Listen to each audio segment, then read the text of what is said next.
Hey everyone! In today's video, I'm going to share how I lost 15 pounds in just 2 months with a super simple meal plan. It's easy to follow, budget-friendly, and, most importantly, effective. I wasn't into crazy diets or starving myself. I just made a few smart changes that worked, and they can work for you too. For breakfast, I kept it light but filling, like oatmeal with berries or scrambled eggs with veggies. Lunch was usually a protein-packed salad or grilled chicken wrap. And for dinner, I kept it simple, grilled fish or chicken with a side of steamed veggies and brown rice. I also stayed hydrated. Drinking water before meals helped me feel full and avoid overeating. And for snacks, I stuck with fruits, nuts, or yogurt.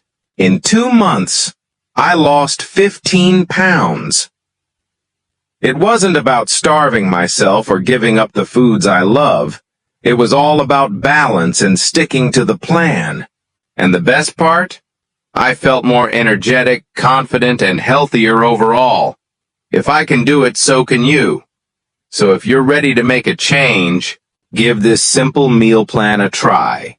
Stick to it, be patient, and watch the results come. Thanks for watching, and don't forget to like, subscribe, and share your progress in the comments.